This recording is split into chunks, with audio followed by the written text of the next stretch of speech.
안녕하십니까. 첫 수업입니다. 여태까지 기초 강의를 했다 이렇게 진행을 했다가 했는데요. 기본서 강의로 이제 오늘 처음 이렇게 개강이 됩니다. 우리 선생님들 이렇게 기본 강의를 딱 통해서 뵙게 돼가지고 굉장히 영광입니다. 반갑고요. 고통의 길로 들어오신 걸 갖다가 축하드립니다. 이 고통의 길을 갖다가 우리가 다 같이 함께 가셔야 됩니다. 주택관리사 자격이라고 하는 게 굉장히 좋은 자격증이기 때문에요. 우리 선생님들이 상대평가 이렇게 들어가기 전에 반드시 취득을 했다가 하셔야 되고, 11월달, 12월달은 이제 8주가 나옵니다. 8주가 나오면 이제 8번 수업인데요. 4시간씩 해가지고 8, 4, 32, 32시간 동안에 민총 물권 채권을 갖다가 전부 다 하는 건 불가능합니다. 그래서 11월달, 12월달은요. 민법 총칙을 했다가 하는 겁니다. 총칙. 총칙이 제일 중요하잖아요. 그래서 24문제가 나오기 때문에 총칙 위주로 하셔야 된다. 총칙은 다 맞아야 돼요. 자, 저 김지원이하고 이제 우리 선생님들이 제가 이름을 갖다가 걸고 열심히 수업을 해서 우리 선생님들 반드시 1차 합격을 다 통과시켜 드리도록 하겠습니다. 자, 교재를 갖다가 보시면요. 22쪽을 펴보세요. 불필요한 건 제가 제거를 하고 시험에 나오는 거 위주로 이렇게 정리를 했다가 하도록 합니다. 자, 거기 보면 22쪽엔 통칙 이렇게 되어 있습니다. 통칙은요, 공통원칙이란 말의 준말입니다. 공통원칙이에요. 그래서 거기 민법을 갖다 공부하게 되는데요. 민법이 뭐냐라고 하는 거죠. 그래서 거기에 민법의 뜻 나와 있습니다. 거기 주저리 써놨는데요. 간단한 겁니다. 일반인들의 생활관계를 규율하는 법을 우리는 민법이라고 합니다. 일반인들의 생활관계를 규율하는 법이다. 그래서 우리 일반인들이 생활을 하다 보면은요, 재산관계도 있고 가족관계도 있죠. 경제적 이익을 갖다가 목적으로 활동을 할 거고, 그 다음에 가족이 보이니까 가족을 갖다가 어떻게 우리가 보살필 것이냐, 또 가족이 누구냐, 이런 문제가 나오는데요. 그래서 일반인들의 생활관계를 규율하는 법을 갖다가 우리는 민법이라고 합니다. 그래서 우리가 민법을 공부하는데 민법의 뜻도 모르면 안 되잖아요. 그래서 민법은 그 내용 다 필요 없고요. 일반인들의 생활관계를 규율하는 법이다. 여기 중요한 표현이 나와 있죠. 그래서 민법은요, 일반인을 갖다가 대상으로 하기 때문에 특별한 사람을 갖다가 대상으로 하는 게 아니죠. 여기 일반인이 누구냐? 일반인은요, 모든 사람을 대상으로 하는 거예요. 모든 사람. 그래서 차별이 없이 모든 사람을 갖다가 대상으로 하는 법을 민법이라고 하는 거죠. 따라서 대통령이 됐든 갓 태어난 어린아이가 됐든 전부 다 민법의 적용을 받습니다. 또 외국인이라고 하더라도 우리나라에 들어와서 관광을 갖다가 다니고 여행을 다니다 그러면 당연히 민법의 적용을 받는 거죠. 외교관도 역시 민법의 적용을 받습니다. 주한 미국 대사가 나와가지고 난 미국 대사니까 돈 안 내, 공짜로 먹고 돌아다니면 안 되겠죠. 그래서 외교관도 민법에 적용을 받는 거 항상 기억을 하셔야 돼요. 이때 외교관을 갖다가 우리는 치외법권자 또는 외교사절 그러죠. 자, 그 다음에 생활관계는 말씀을 드린 것처럼 우리가 눈 뜨면 제일 먼저 보이는 것이 가족이 보이죠. 가족관계가 있고, 그 다음에 이 가족들이 돈을 어떻게 쓸 것이냐, 돈에 관한 문제가 있죠. 이게 재산관계예요. 재산관계. 그래서 일반인들의 생활관계는 누구나 똑같이 재산관계가 있고 가족관계가 있습니다. 이 재산은요, 요거는 경제적 이익을 대상으로 하는 거죠. 경제적 이익. 요 경제적 이익을 대상으로 하는 재산관계는요, 물건에 대한 권리가 있고 사람에 대한 권리가 있습니다. 그래서 물건을 내 마음대로 쓸 수 있는 권리를 갖다 우리는 물권이라는 말을 쓰죠. 우리 선생님들이 토지를 갖고 있다. 그러면 그 토지를 갖다가 방치하는 것도 내 마음이고, 이 토지를 갖다가 빌려주고 사용료 받는 거, 임대차 계약하는 것도 내 마음이고, 팔아버리는 것도 내 마음이고, 경작을 하는 것도 내 마음이죠. 그래서 이 물건에 대한 권리는요, 다른 사람의 행위를 다 필요로 하지 않고 내 마음대로 하는 거예요. 내 마음대로. 이걸 또 우리는 지배권 그러죠. 지배권. 그래서 물건에 대한 이런 권리가 있고요. 그 다음에 채권이라고 하는 게 있어요. 채권. 이 채권은요, 특정인 갑이 또 다른 특정인 을에 대해서 일정한 행위를 요구할 수 있는 겁니다. 그래서 갑이라고 하는 사람이 을이라고 하는 이 사람한테요, 뭐뭐 해주세요. 요 행위를 갖다가 요구할 수 있는 것 갖다가 우리는 채권이라는 말을 쓰는 거예요. 그래서 물권은 모든 사람한테 주장할 수 있는 강한 권리가 되지만, 채권이라고 하는 건요, 그 사람에게만 주장할 수 있는 거예요. 그 사람에게만. 그래서 이거는 상대권 그러죠. 예를 들어서 갑이라고 하는 사람이 요 물건을 하나 갖고 있습니다. 돈이 필요해가지고 이제 파는 거예요. 해가지고 이걸 팔게요. 내가 팔 테니까 당신이 사세요. 네, 제가 살게요. 무슨 계약이요? 매매 계약이죠. 매매 계약. 그래서 이렇게 매매 계약이라고 하는 것이 체결이 되면은요, 요 계약이 존재하기 때문에 요것이 원인이 돼가지고 약속대로 돈 주세요. 대금 지급을 청구할 수 있죠. 이때 돈 달라고 하는 대금 지급 청구권, 돈 내놔. 요거는요, 의리라고 하는 그 사람에게만 주장할 수 있으니까 이게 바로 채권이 되는 거죠. 이 채권은요, 상대방이 그 행위를 해주지 않으면 목적을 갖다가 달성할 수 없어요.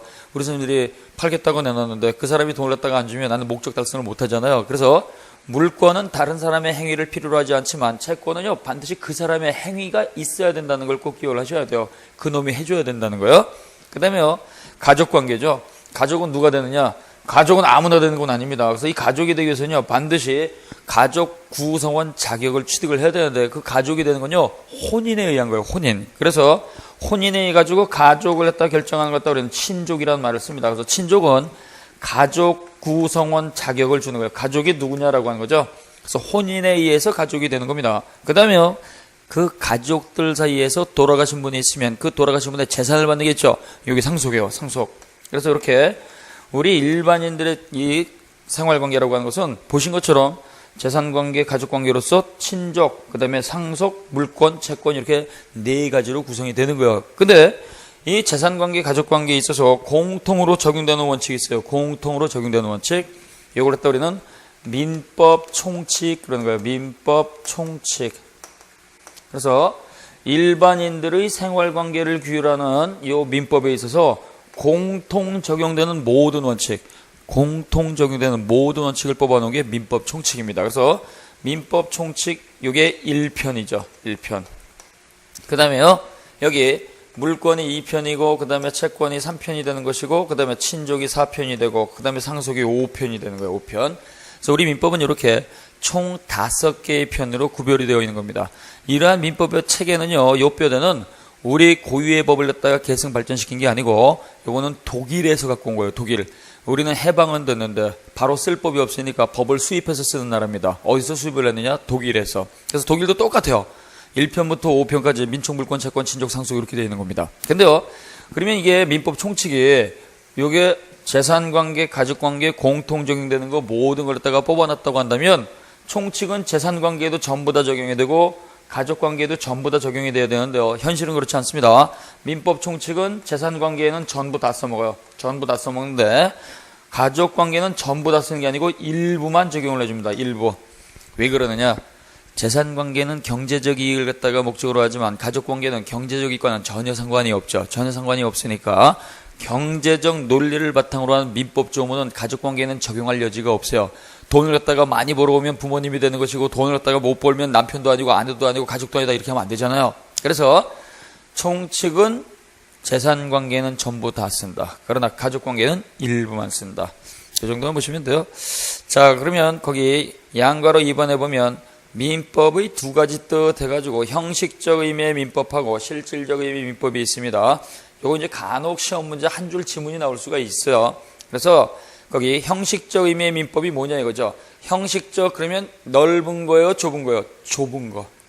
아주 좁게 가는 거예요. 아주 좁게. 그래서 형식적이다 그러면 절차라든가 요건을 갖춘 아주 엄격한 의미의 좁은 의미의 민법을 말하는 겁니다. 그래서 형식적 의미의 민법이라고 하는 것은요, 대한민국에 딱 하나밖에 없어요. 대한민국에는요, 엄청나게 많은 법이 있습니다. 헌법도 있고 그 다음에 형법도 있고 상법도 있고 행정법도 있고 민사소송법도 있고 여러 가지 법이 많이 있는데요. 그 법들 가운데서 민법이라는 이름을 가진 법을 말하는 거죠. 민법이라는 이름의 법은 민법전 하나밖에 없죠. 그래서 형식적 의미의 민법은요, 어렵게 생각하지 마시고 민법 법전을 말하는 거예요. 민법이라는 이름의 법이죠. 그래서 헌법도 하나가 있고 상법도 하나가 있고 그 다음에 민법도 하나가 있다는 얘기예요. 그래서 형식적 의미의 민법은 이거는 60년 그 다음에 1월 1일부터 이렇게 시행된 거죠. 58년 2월 20일 날 제정이 되고 공포가 됐는데요.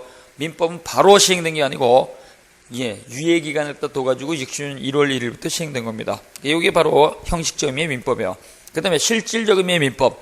실질적 의미의 민법은요, 요거는 넓은 의미예요. 넓은 의미. 이름은 민법이 아닌데 민법의 역할과 기능을 하는 다른 이름의 법들입니다. 그래서 실질적 의미의 민법은 넓은 개념의 민법을 말한다. 넓은 개념. 그래서 우리가 범위를 갖다 이렇게 보게 되면 실질적 의미의 민법이라고 하는 것이 넓은 거고요. 그 다음에 그 안에 형식적 의미의 민법이라고 하는 게 들어가 있다는 얘기죠. 그래서 실질적 의미의 민법은요, 민법이라고 하는 이름의 법전 말고도 다른 것도 포함시켜 주는 거예요. 그래서 민사특별법이라든가 민법 부속법령이라든가 그 다음에요 관습법이라든가 그 다음에 공법 가운데서도 일반인에게 적용되는 공법이 있어요. 그래서 실질적인 민법은 민법전 말고 민법 이외의 다른 법을 갖다가 포함시켜 준다. 그래서 지금 말씀을 드린 것처럼 민사 부속법률 예를 들어 가지고 어떤 게 있느냐, 가족관계 등록 등에 관한 법률이 있어요. 예전에 호적법이라고 하는 게 있는데요, 그 호적법이라고 하는 걸 갖다가 없애버리고 새롭게 만든 게 가족관계 등록 등에 관한 법률입니다. 그럼 이때 가족관계 등록 등에 관한 법률은요 분명히 민법이라는 이름은 아니죠.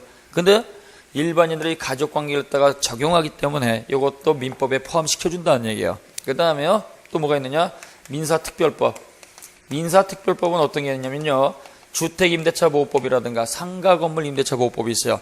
이런 것도 역시 민법이라는 이름의 법전 아니지만 이것도 일반인들한테 똑같이 적용이 되는 거죠. 그 다음에 관습법, 그 다음에 조리, 이러한 것들이 전부 다 실질적 의미의 민법에 포함이 되는 겁니다. 그럼 빠지는 게 뭐냐, 상법 빠지죠.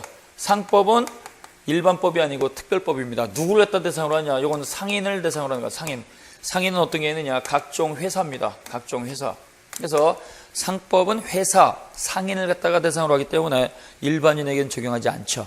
그러니까 요건 상법, 그래서 특별법이 되는 것이니까 요거는 실질적 의미의 민법에 들어가지 않습니다. 그 다음에 공법 그 자체가 있죠. 공법 그 자체. 그래서 어떤 게 있느냐, 형법이라든가 행정법이라든가 민사소송법이라든가 이러한 것들은요 민법에 포함시켜주지 않습니다. 그 다음에요 어음수표법.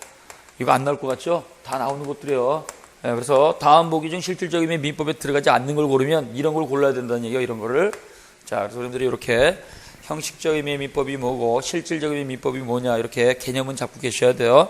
형식적 의미의 민법이 뭐예요? 민법전. 실질적 의미의 민법은 뭐예요? 형식적 의미의 민법뿐만이 아니라 다른 이름의 법까지 전부 다 포함시켜 주는 것이다. 따라서 형식적 의미의 민법하고 실질적 의미의 민법은 같을 수가 없죠. 그래서 그 범위가 다르다는 얘기예요. 범위가. 자, 그 다음 오른쪽에 23쪽에 보시면 민법의 법체계적 지위 이렇게 나와 있는데요. 거창하게 뭐 이렇게 법체계적 지위 이런 거 쓰지 말고요. 민법의 성격 그러면 돼요. 민법의 성격. 그래서 민법은 어떤 성격을 갖느냐.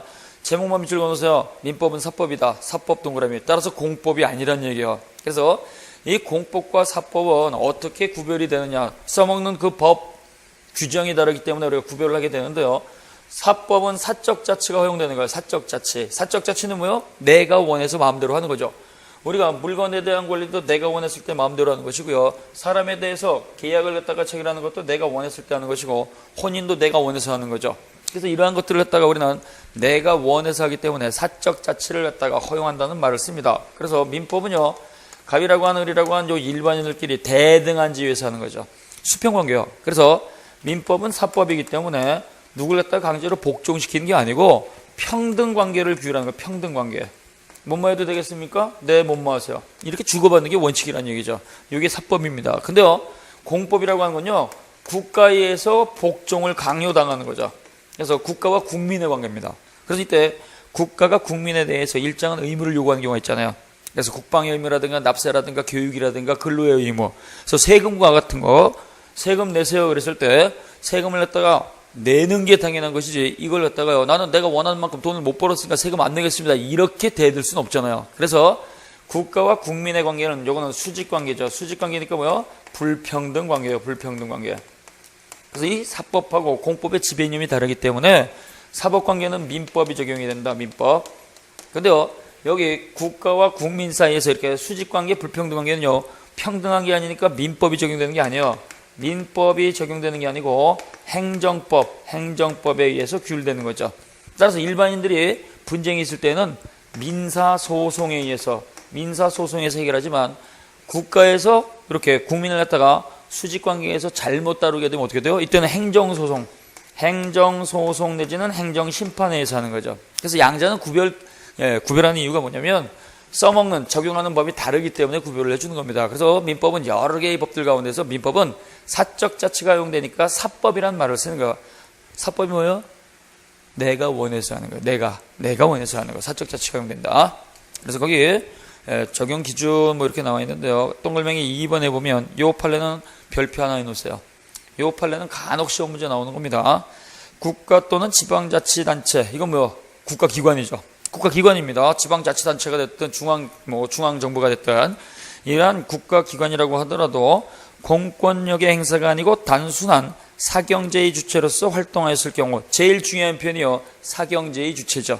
사경의 주체는 뭐야? 일반인의 지위에서. 그래서 국가라고 하더라도 일반인의 지위에서 물건을 갖다가 빌려주는 경우가 있고, 또 일반인의 지위에서 물건 갖다가 파는 경우도 있고, 이런 경우에는요, 국가기관이 물건을 팔고 물건을 빌려줬다고 하더라도 공법이 적용되는 게 아니고 이건 사법이 적용이 되는 거예요. 사법.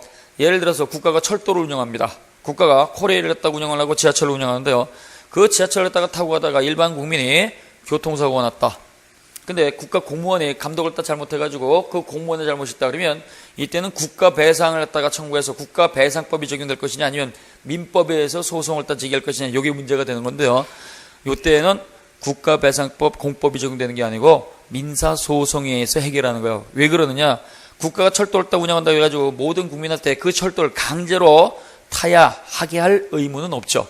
내가 원했을 땐 그걸 탈 수도 있고, 그거 원하지 않으면 안 탈 수도 있겠죠. 그러니까 강요당하는 게 아니기 때문에 사경제의 주체라는 말은 국가라고 하더라도 일반인에게 일반인과 마찬가지로 물건을 갖다 빌려주고 그 다음에 물건을 갖다가 팔았을 때에는 공법이 적용되는 게 아니고 사법이 적용된다는 거 꼭 기억을 하셔야 돼요. 사법. 따라서 국가배상법을 갖다가 적용하는 것이 아니고 일반 민법의 규정에 따라서 손해배상을 청구할 수가 있다는 겁니다. 이게 왜 그러느냐? 우리 선생님, 제가 분명히 말씀드렸죠. 지하철을 갖다가 서울에서 운영하잖아요. 서울시에서. 내가 반드시 지하철 타고 다닐 의무 있어요? 없어요? 없어요. 내가 반드시 강요당하면 공법관계가 되는 거고요. 내가 자유롭게 선택할 수 있으면 이거는 사법관계가 적용이 되는 거예요. 사법관계. 자, 그 다음에 거기 제3의 법 영역 동글명에 3번 나와 있잖아요.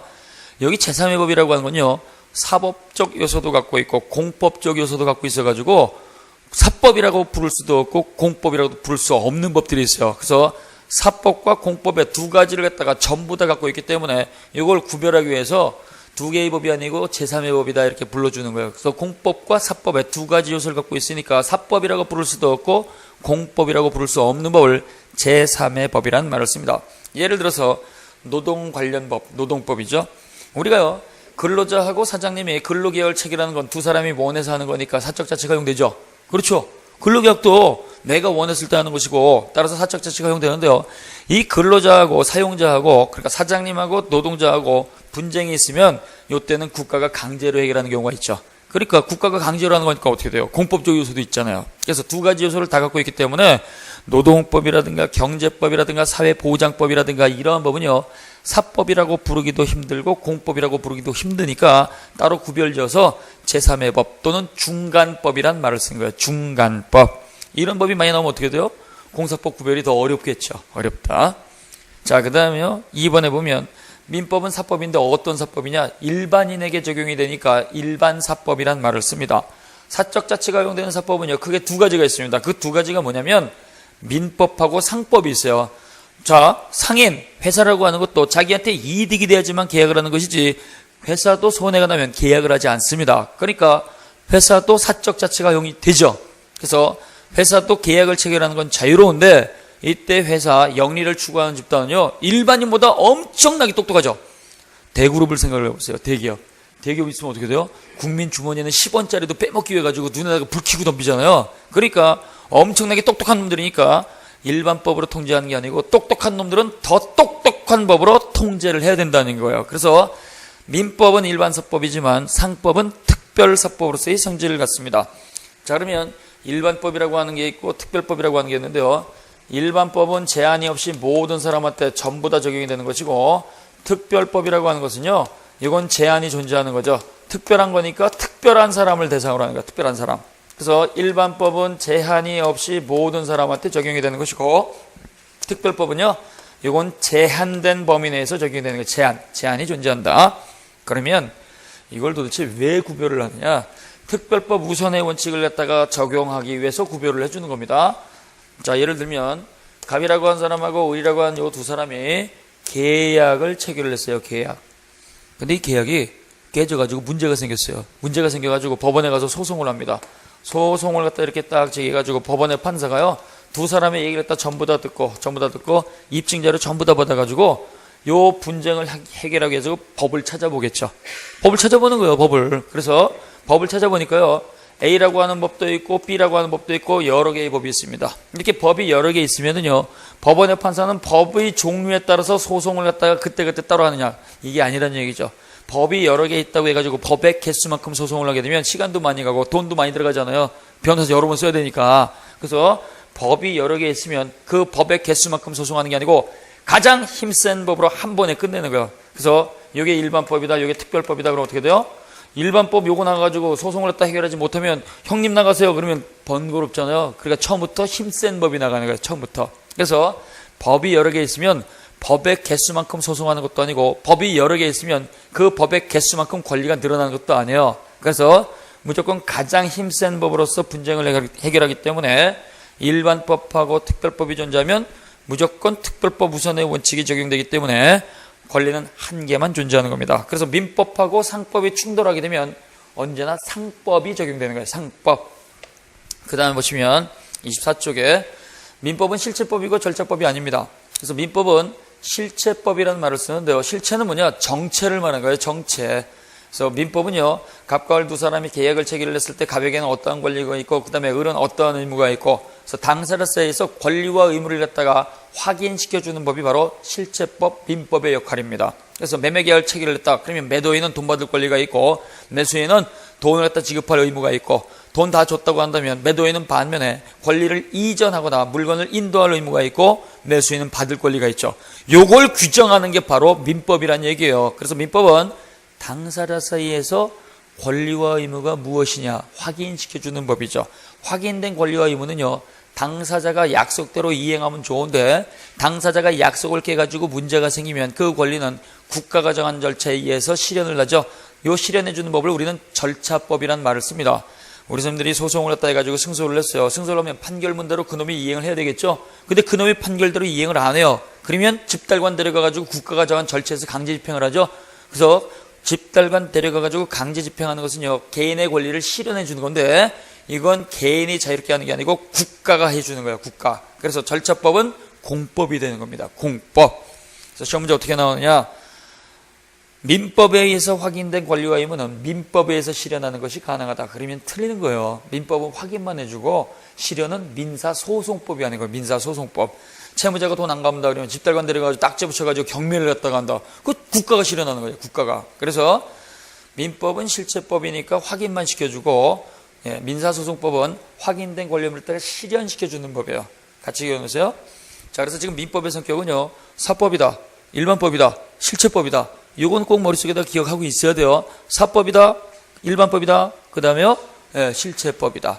그 다음에 거기 동글맹이 2번에 보면 행위규범인 동시에 재판규범으로서 이 두 가지 성질을 갖습니다. 행위규범인 동시에 재판규범으로서의 성질을 가져요. 그래서 민법은 행위규범이다, 동시에 재판규범이다. 이게 무슨 뜻이냐? 행위규범은요, 국민을 대상으로 하는 말이에요. 국민을. 그래서 국민 여러분, 멋대로 살지 말고요, 멋대로 행동하지 말고요, 민법이 시킨 대로 좀 해주세요. 그래서 행동을 갖다가 국민에게 요구하는 거예요. 그래서 행위규범은 국민 딱 쏘는 거예요. 국민. 그 다음에 재판규범은 누구냐? 요 재판규범은요, 법원을 갖다가 대상으로 하는 거예요. 법원. 판사 너희들 멋대로 재판하지 말고 민법에 정한 대로 재판을 해. 그래서 행위규범은 국민을 대상으로 하는 거고요. 재판규범이라는 말은요, 법원 판사를 대상으로 하는 말입니다. 거기 동글맹이 2번 나와 있죠. 그 다음에 민법의 구성 설명드렸죠. 민법이라고 하는 것은 일반인들의 생활관계를 또 규율하는 법으로서 재산관계, 가족관계 둘로 나누게 되고, 재산관계는 물권, 그 다음에 채권 이렇게 둘로 나눕니다. 그 다음에 가족관계는 친족과 상속. 따라서 민법 총칙의 성질 오른쪽에 보시면은요, 총칙은 재산관계, 가족관계 공통 적용되는 모든 법원칙을 갖다가 뽑아놓은 건데요, 총칙은 공통원칙이라고 하더라도 재산법에는 전부 다 적용을 하지만 가족관계는 일부만 적용하는 거예요. 일부만. 이해되셨어요? 여기까지는 뭐 별로 중요한 거 없어요. 제가 지금 설명드리니까 그냥 그래 이렇게 하면 하시면 되는 거예요. 그 다음에 이제 중요한 게 뭐냐? 민법의 법원입니다. 이 민법의 법원은요, 거의 매년 나오는 겁니다. 그래서 거기 25쪽에 민법의 법원, 여기는 별표를 3개를 해놓는 거예요. 별표 3개. 항상 우리는요, 나오는 거 위주로 공부를 하셔야 돼요. 나오지 않는 건 우리가 문제를 만들 수가 없습니다. 그래서 여기 민법의 법원은요, 이거는 계속 반복해서 나오는 겁니다. 금년에도 나왔고 작년에도 나왔고 거의 뭐 별다른 이유가 없다고 한다면 내년에도 또 나올 겁니다. 자, 그래서 거기 법원이라고 하는 게 나와 있어요. 법원. 민법의 법원이라고 하는 게 있는데 요 법원이 뭐냐 이거죠. 요 법원이라고 하는 건요, 법을 말하는 거예요. 법. 조금 더 이해하기 쉽게 법의 종류. 법의 종류예요. 그래서 갑이라고 하는 사람하고 을이라고 하는 사람이 이렇게 계약을 체결을 했어요. 계약을 또 체결을 했는데요, 이게 소송이 붙었어요. 소송이 붙어가지고 법원 판사한테 가서 판사님, 우리 분쟁이 있으니까 이거 소송 좀 이렇게 맡아주세요 해서 재판을 했다 청구하게 되면 판사는 자기 멋대로 하는 게 아니라 그랬죠. 판사는요, 두 사람 요 분쟁을 갖다가 해결하기 위해서 어떤 법을 쓸 것이냐, 법을 찾아보게 됩니다. 그래서 판사가 분쟁 해결을 했다 하기 위해서 사용하는 그 법의 종류를 갖다가 우리는 뭐라고 하냐, 유식하게 법원이라고 하는 거예요. 법원. 그래서 우리가 법원은 한글로 쓰게 되면 구별이 안 되는데요, 한자는 다른 게 있어요. 1심 민사법원, 2심 고등법원, 3심 대법원, 이렇게 판사가 근무해가지고 땅땅땅 두들게 되는 장소의 법원도 있고 판사가 직접 써먹는 법이 있어. 판사가 써먹는 법을 우리는 뭐라고 한다? 요거를 법원 그러는 거예요. 법원. 그래서 거기 법원의 뜻 이렇게 나오면요, 법 그러면 돼요. 법. 그래서 법원이 뭐예요? 법. 누가 쓰는 법? 판사가 쓰는 법. 그래서 판사가 쓰는 법입니다. 자, 그래서 이 판사가 쓰는 법은 어떤 게 있느냐라고 하는 것이 26쪽에 보세요. 26쪽에 보면 민법 제1조 법원 이렇게 되어 있죠. 이 조문 굉장히 중요한 조문입니다. 그래서 여러분들이 거기 왼쪽에 보면 26쪽에 제1조 법원 이렇게 놓고 그 조문도 역시 여러분들이 자주 읽어 놓으셔야 돼요. 자, 조문을 갖다가 한번 보시는데요, 민사에 관하여 이렇게 되어 있죠. 민사 동그라미 놓으세요. 민사에 관하여라는 말은요, 일반인들의 재산관계, 가족관계에 있어서 분쟁이 있었을 때라는 뜻입니다. 그래서 일반인들의 재산관계, 가족관계에 있어서 소송이 있게 되면 그때는 법률에 의해 법률의 규정이 없으면 관습법에 의하고 관습법이 없으면 조리에 의한다. 이렇게 나와 있죠. 그러니까 일반인들의 재산관계, 가족관계에 소송이 있을 때 법원의 판사가 써먹는 법은요, 법률을 써요. 법률 동그라미 놓으세요. 근데 그 법률이 없으면 뭘 써요? 관습법을 쓰는 것이지 관습을 쓰는 게 아니에요. 관습법하고 관습은 전혀 다른 겁니다. 관습법이 없으면 그때는 또 뭘 써요? 조리. 그러니까 민법 제1조는요, 일반인들의 재산관계, 가족관계, 분쟁소송이 있으면 판사가 써먹는 법은 법률을 쓰고, 법률이 없으면 관습법을 쓰고, 관습법이 없으면 조리를 쓰는 거예요. 그래서 법률, 관습법, 조리, 요것만 법입니다. 법률, 관습법, 조리. 아주 중요한 거예요. 요것만 법이라는 얘기예요. 따라서 거기 판례 없죠. 그러니까 판례 법 아니에요. 판례는 법 아니에요. 그 다음에 계약서 없죠. 계약서도 법 아니에요. 당사자가 작성한 계약서가 법이라고 한다면요, 그 사람이 계약서 썼을 때 다른 사람도 다 똑같이 그 계약서를 써야 된다는 얘기예요. 그런 법은 없잖아요. 그래서 우리들이 민법 제1조에서 말하는 법은 법률, 관습법, 조리입니다. 법률, 관습법, 조리. 요 민법 제1조는요, 요거는 강행 규정이에요. 강행 규정이니까 당사자가요, 특약으로서 요 법률, 관습법, 조리 순서를 바꾸면 안 돼요. 우리 두 사람의 계약을 체결을 했는데 그 계약에 분쟁이 있으면 관습법부터 쓰겠습니다. 조리부터 쓰겠습니다. 순서 바꾸면 된다 안 된다? 안 된다. 우리는 무조건 법률을 쓰고, 법률이 없으면 관습법 쓰고, 관습이 없으면 조리를 쓰기 때문에 법률이 있을 때는 관습법, 조리 다 안 쓰는 겁니다. 그래서 강행 규정이고, 그 다음에 이건 당연히 통칙 규정입니다. 공통원칙이죠. 그래서 재산관계가 됐든 가족관계가 됐든 전부 다 법률, 관습법, 조리의 순서로 하는 거예요. 그래서 민법 제1조는 법의 종류를 갖다가 규정을 하는 거예요. 법의 종류. 그 다음에 적용 순서죠. 적용 순서를 갖다 이렇게 규정을 해놓고, 여기 법률은 뭐냐 이거죠. 민법 제1조에서 말하는 요 법률은요, 요거는 형식적 의미의 법률, 요것만 말하는 게 아닙니다. 실질적 의미의 법률이에요. 실질적 의미의 법률이니까 뭐요? 넓은 개념이죠. 그래서 우리가요, 좁은 의미의 법률이 있고 넓은 의미의 법률이 있는데요, 좁은 의미의 법률을 우리가 형식적 의미의 법률이라고 불러요. 형식적 의미의 법률은요, 국회의원이 국회에서 땅땅땅 두들겨가지고 통과시킨 국회에서 만든 법을 형식적 의미의 법이라는 말을 씁니다. 그래서 형식적이다는 뭐요? 누가 만든 거예요? 국회. 국회에서 만든 거예요, 국회에서. 그래서 국회에서 만든 걸 갖다가 우리는 형식적 의미의 법률 그래요. 그래서 실질적 의미의 법률은 국회에서 만든 형식적 의미의 법률뿐만이 아니라 국회에서 만들지 않은 것, 국회에서 만들지 않은 것까지 전부 다 포함하는 거예요. 글자로 된 거. 그래서 국회에서 만들지 않은 게 뭐가 있냐? 각종 명령, 그 다음에 규칙, 그 다음에 조약, 그 다음에 조례, 이것까지 전부 다 포함하는 겁니다. 이것도 계속 시험 문제 나오는 거예요. 그래서 우리 선생님들이 민법 제1조에서 말하는 법률은 국회 재정법만을 의미한다 그러면 틀리는 거예요. 국회 재정법이 아니고 국회의원이 만든 것뿐만이 아니라 국회에서 만들지 않은 대통령 명령이라든가 각부 장관 부령이라든가 국무총리령이라든가 이런 명령이죠. 그래서 명령이란 두 글자만 있으면요, 행정명령이냐 위임명령이냐 긴급명령이냐 재정명령이냐 이거 따지지 않습니다. 명령이란 두 글자만 기억하시면 돼요. 그 다음에 규칙이 있어요. 이 규칙은 뭐냐면 대법원 규칙입니다. 대법원은 등기를 관리합니다. 그러니까 등기에 관련된 규칙. 이거 어떻게 돼요? 이것도 역시 민사에 관한 것이면 당연히 판사가 써먹는 법이 된다는 얘기예요. 그 다음에 조약이 있어요. 조약. 조약이 뭐예요? 나라와 나라가 약속한 거죠. 나라와 나라가 약속한 거. 이것도 역시 비준이라든가 동이라고 하는 절차를 거쳐서 국회에서 통과가 돼버리면 국내법과 똑같은 효력을 인정을 합니다. 그래서 비준은 준비한다라는 뜻이에요. 그래서 비준, 동일했다 거쳐서 국내법과 동일하면 이것도 역시 재판의 기준이 되는 거예요. 그 다음에 조례. 자, 조리라고 하는 것은 관습법 이후에 적용되는 불문법인데요. 조례는 성문법이에요. 조리, 민법 제1조에 법률 관습법 조리, 거긴 조리가 들어가 있죠. 조리는 성문법 아닙니다. 그러나 조례는 성문법이에요. 조례가 뭐냐? 우리가 간혹 선거철이 다가오면은요, 기초의회 의원들을 갖다가 투표하는 경우가 있어요. 구의원을 뽑는다, 시의원을 뽑는다, 그런 분들 있죠. 그분들이 그 지역, 지방자치단체 그 지역에서만 쓰는 별도의 법을 따로 만드는 게 있어요. 수원시 조례, 그 다음에요, 부천시 조례. 그러면 그 지역에서만 쓰는 자치법규죠. 그래서 그 지역에서만 쓰는 요 조례와 같은 자치법규, 요것도 글자로 된 거니까 요것도 법원의 판사가 사용하는 법이 된다라는 걸 같이 기억하셔야 돼요. 자, 민법 제1조에서 법률이 규정이 없으면 관습법을 쓰는데 민법 제1조의 법률은 실질적이에요, 형식적이에요? 실질적인 거니까 국회에서 제정한 것뿐만 아니라 국회에서 통과하지 않은 것까지 전부 다 포함한다. 되었습니까?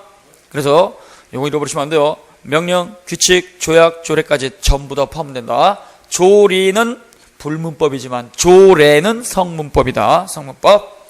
자, 그래서 거기 27쪽에 보면, 자, 민법 제1조의 뜻 해가지고 양괄호 2번 나와 있죠. 그래서 법의 적용 순서를 규정하고 있다. 거기 법원 이렇게 나왔는데요. 법원 이렇게 복잡하게 읽지 말고요, 법 이렇게 읽으면 되는 거예요. 법의 적용 순서. 그래서 27쪽 오른쪽 위에 보면 민법 제1조의 의미 굵은 글씨로 되어 있고요. 거기에 양괄호 2번 있죠. 양괄호 2번에 보면 결국 민법 제1조는 구체적인 민사 분쟁에 있어서 법의 적용 순서를 규정하고 있다. 법의 적용 순서 가르쳐놓는 거예요. 법의 적용 순서. 따라서 이 적용 순서를 딱 바꾸면 안 된다 그랬어요. 또 법의 종류를 정한 거예요. 법의 종류. 모든 게 법이 되는 게 아니고 법률 관습법 조리만 법이라는 얘기예요. 법률 관습법 조리 말고는 원칙적으로 법이 아니에요? 아니에요.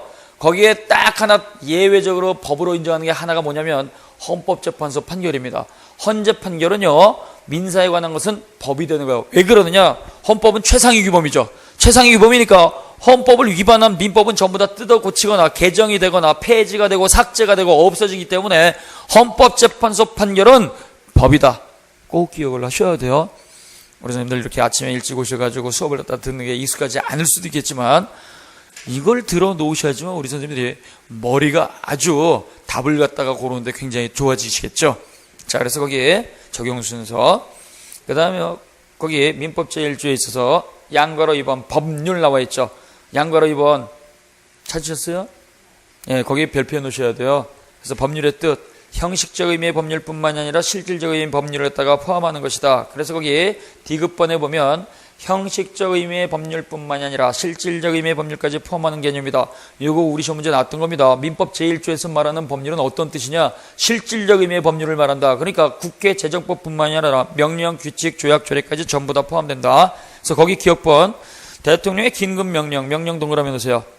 그 다음에 니은번에 보면 행정기관에서 제정되는 법규, 명령, 행정명령이죠. 명령 동그라미 넣으세요. 제가 동그라미 하라는 이유는요, 교과서 딱 읽을 때 그것만 보라는 얘기예요. 다른 거 이거 두꺼운 거 어떻게 다 보실 거예요? 자, 그 다음에 디귿번 대법원 규칙 동그라미 놓으세요. 그 다음에 1번 역시 자치법규 조례 나와 있죠. 조례. 그 다음에 국제조약 민본에 보면 조약 동그라미 넣으시고 그 다음에 일반적으로 승인된 국제법규 이것도 전부 다 민사에 관한 것이면 법이 되는 겁니다. 그 다음에 28쪽에 보면 한 페이지 넘어가 보세요. 거기 B번에 보면 헌법재판소의 결정 내용 나와 있죠. 맨 위에 요거 시험 문제 또 나왔던 겁니다. 헌재 결정은요 민법을 갖다가 뜯어 고칠 수 있는 강한 힘을 갖고 있기 때문에 헌법재판소 결정도 민사에 관한 것이면 전부 다 민법 법이 되는 거예요. 어떤 경우가 있었느냐, 예를 들어 가지고 우리 민법은 예전에 동성 동본 금혼 규정을 넣어놨었어요. 김씨인데 알고 보니까 본관이 똑같다 그러면 친척이란 얘기죠. 그러니까 김씨 성을 갖고 있고 본관이 같았을 때 그러면 동성 동본은 가족이니까 결혼하지 못한다. 요 민법 조문이 있었는데요. 나중에 보니까 남인 줄 알았는데 촌수를 갖다 따질 수 없을 정도로 아주 먼 사람인데도 불구하고 동성 동본이니까 혼인 못한다. 행복축을 갖다가 방해하는 거니까 이거 헌법재판소에 들고 갔더니 헌법재판소에서 뭐라 그랬어요? 남이다. 남이니까 그런 나쁜 조문은 없애버려 해가지고 헌법이 뜯어 고쳐버렸죠. 그래서 민사에 관한 것이라고 하면 헌법재판소 판결은 전부 다 뭐 된다? 법이다. 법. 그 다음에 15번 공법 그 자체는 민법의 법원이 아닙니다. 그래서 형법이라든가 행정법이라든가 이런 것들은 민법의 법원이 아니에요. 근데 공법 중에서 일반인을 갖다가 규율하는 공법이 있어요. 국토의 계획 및 이용에 관한 법률이라고 하는 게 있습니다. 이건 토지거래 허가구역에서 허가받아야 된다는 법인데요. 이것도 공법이지만 일반인들 토지거래 허가 다 받는 걸 규제를 하기 때문에 이것도 민법의 법원이 되는 거죠. 그래서 공법 그 자체는 민법에 들어가지 않아요.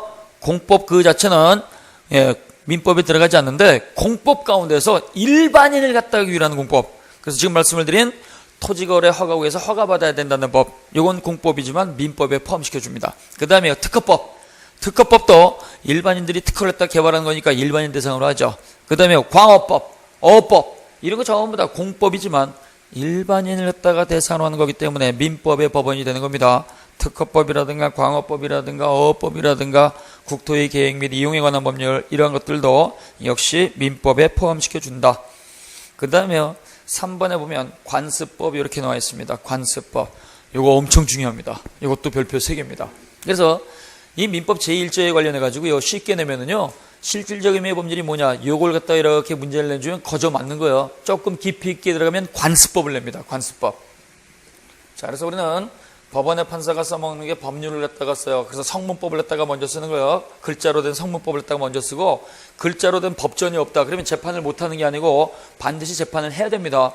우리 두 사람 가운데 누가 더 잘못했는지 판단해 주세요라고 하는 거기 때문에 이때 법원의 판사는요. 글자로 된 법전이 없으면 관습법 가지고 반드시 또 해결해야 돼요. 관습법도 없으면 조리를 쓰겠죠. 자, 그래서 여기 관습법이라고 하는 것이 나오는데 이 관습법이 과연 뭐냐 이거죠. 그래서 관습법의 뜻, 관습법의 의, 그 다음에 관습법은 어떻게 만들어지느냐. 관습법이 반드시 가지고 있을 게 있어요. 성립 요건.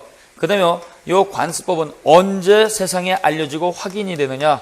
그 다음에 이 관습법이 법이냐 아니냐. 이걸 누가 증명하느냐. 그래서 이 관습법의 법원성 그러면 법적 성격입니다. 관습법의 법원성은 누가 주장하고 누가 증명하느냐. 그 다음에 이러한 관습법이 이렇게 존재하게 되면 판결을 통해서 확인이 돼야 되는데요. 우리 판례를 통해서 확인된 관습법은 모두 몇 가지가 있느냐. 대표적인 거 5가지를 기억을 하셔야 돼요. 5가지. 그 다음에 이러한 관습법은 이거는 사실인 관습하고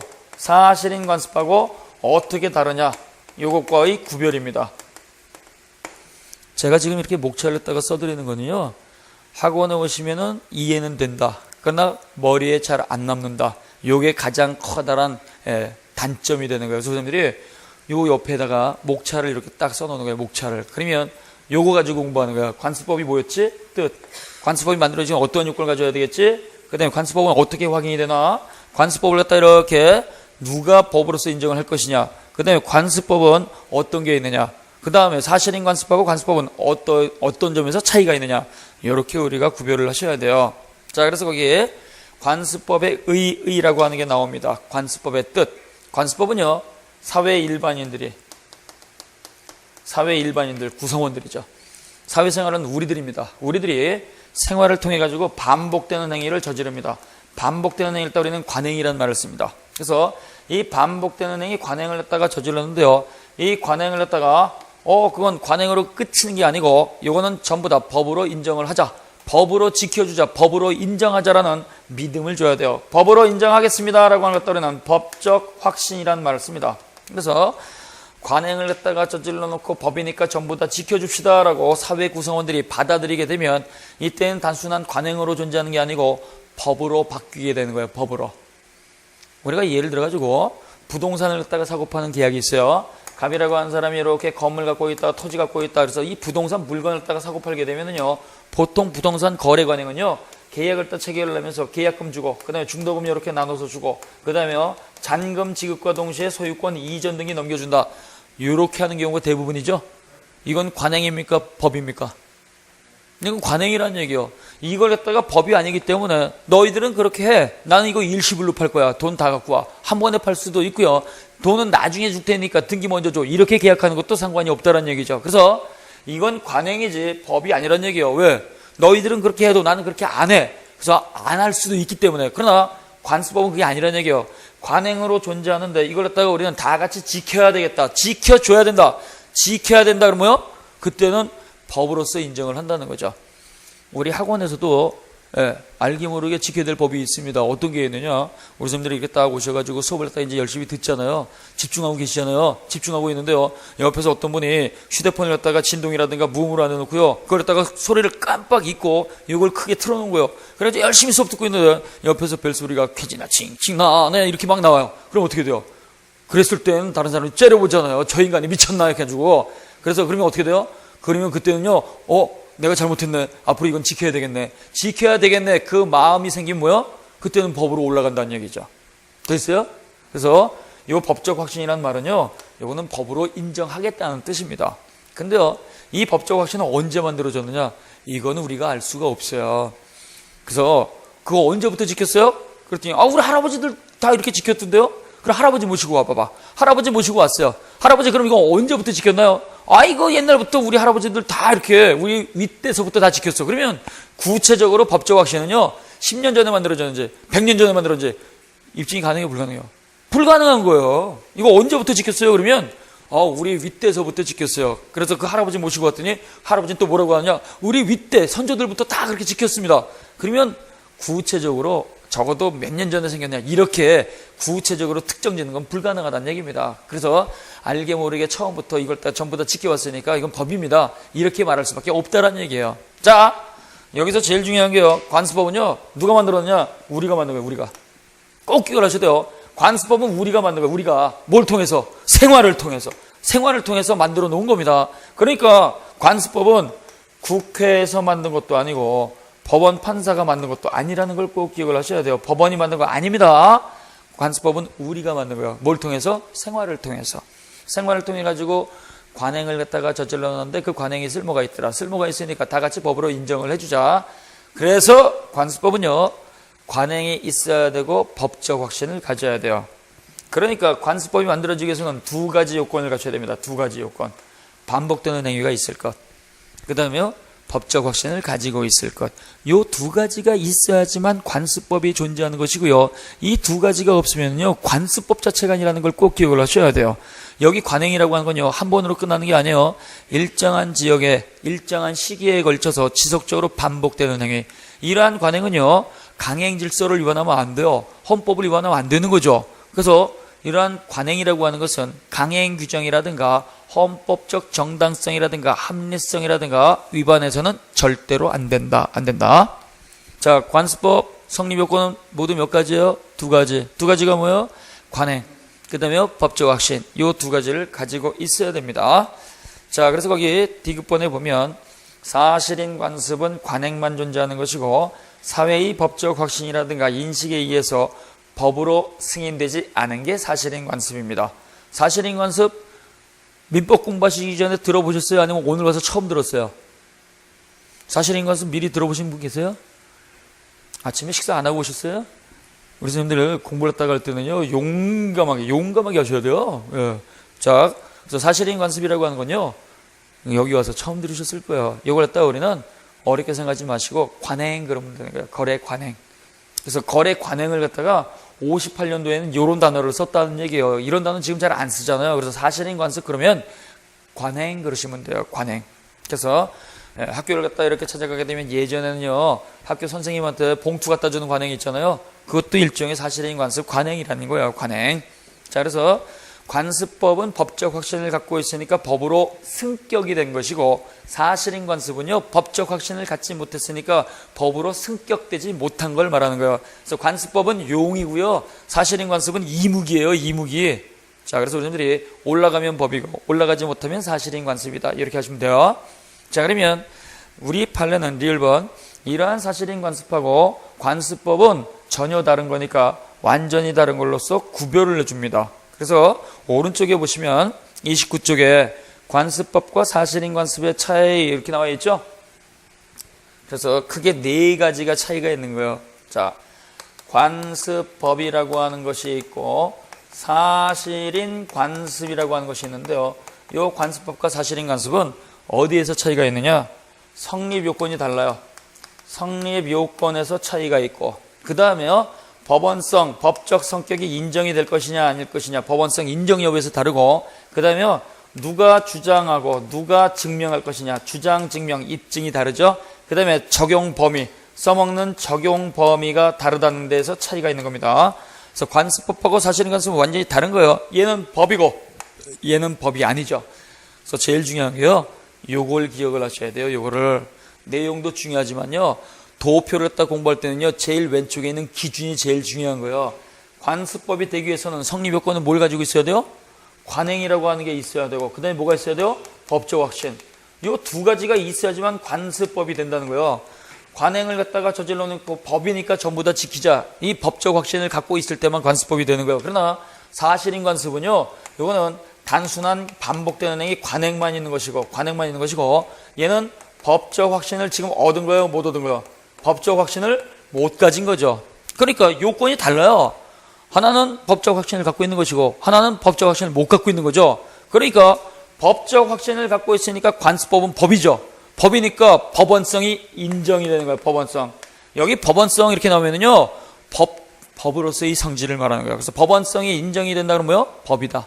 법원성이 부정된다 그러면 뭐요? 법이 아니다. 그래서 법원성이 인정되니까 관습법은 법이죠. 그러나 여기 사실인 관습은 법적 확신을 갖지 못했으니까 얘는 법원성이 인정되지 않고 부정이 되죠. 그러니까 사실인 관습은 법이 아니다. 그러면 이 관습법은요, 관습법은 누가 주장하고 증명할 것이냐, 그것이 법이다 아니다 이렇게 따지는 건요, 관습법은 법이기 때문에 법률 전문가 법원 판사의 직권 고려 사항입니다. 당사자가 하는 게 아니에요.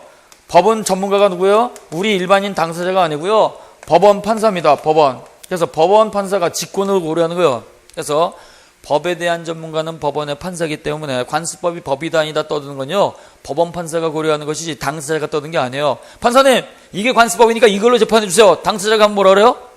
판사는 당신들 눈에는 그게 법일지 모르지만 내가 볼 땐 법이 아니니까 저기 조용히 가만히 계세요, 이렇게 한다는 얘기예요. 그래서 관습법의 법원성 인정은 누가 하는 거예요? 당사자 주장 증명을 기다릴 필요가 없이 법원이 직권고려하는 게 원칙이에요. 근데요, 이 관습법에 대해서 법원의 판사가 관심이 없어요. 관심이 없으면 법원의 판사도 관습법의 존재를 모를 수가 있겠죠. 그때는 당사자가 와가지고 이게 법이니까 이걸로 해, 그래도 안 돼요. 이게 법인지 아닌지 판단 좀 해주세요라고 공손하게 얘기해야 돼요. 판사한테 가가지고 판사 너 이걸로 해 그러면 판사가 기분이 좋아요 안 좋아요? 판사 기분 나쁘겠죠. 그러니까 판사한테 대들면 안 되기 때문에요, 판사님 이게 법인지 아닌지 요렇게 판단 좀 해서 요렇게 얘기하는 정도는 가능하지만 당사자가 들고 가가지고 이게 법이니까 이걸로 해 이렇게 말하면 안 된다는 거죠. 그래서 이것도 시험 문제 3년 나왔던 겁니다. 그래서 관습법의 존재는 당사자가 주장 증명하는 거예요, 법원의 직권고려요? 법원의 직권고려. 그래서 시험 문제 어떻게 나왔냐면, 관습법을 당사자가 주장 증명해야 하지만 법원이 그것을 기초로 판단할 수 있다 그러면 틀리는 거예요. 당사자가 주장 증명하는 게 아니고 법원의 직권고려입니다. 근데요, 여기 사실인 관습 있죠.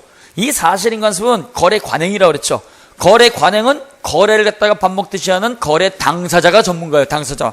그러니까 판사는요, 평생 가도 거래를 한 번도 안 하는 경우가 있어요.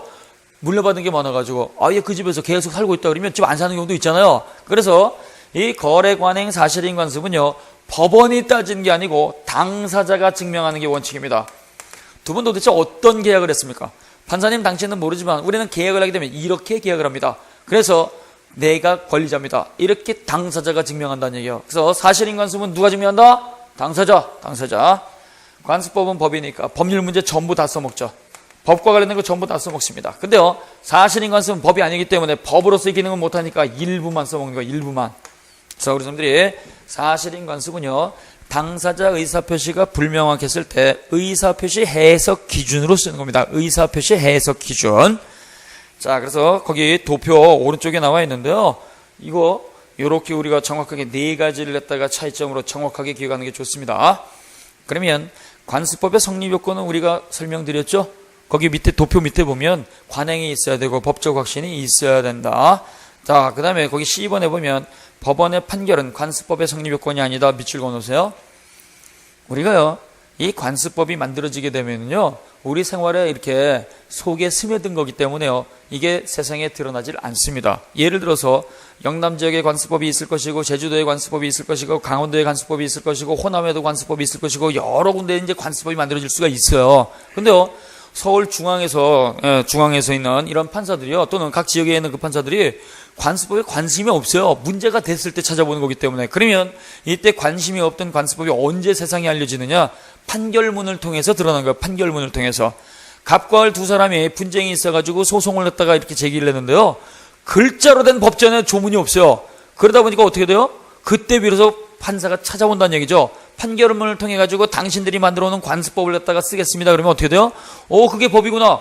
그때 세상에 알려진다는 얘기죠. 그래서 판결을 통해서 확인된 것만 관습법이 되는 거고요. 판결을 통해서 확인되기 전에는 관습법으로 인정하지 않습니다. 그래서 관습법이 되기 위해서는 반드시 판결이라고 하는 절차를 거쳐야 돼요. 판결을 통해 가지고 그걸로 해결하겠습니다. 이런 판결문이 있어야지만 그 당사자라든가 모든 사람들이 그게 법이네라고 그때 알 수 있다는 얘기죠. 그러면 이때 판결을 통해서 확인된 관습법은요, 법원이 만든 거예요? 우리가 만들어 놓은 거예요? 우리가 만들어 놓은 거예요. 우리가 만들어 놓은 걸 쓴 거죠. 그래서 판사는 뭐라고 하느냐?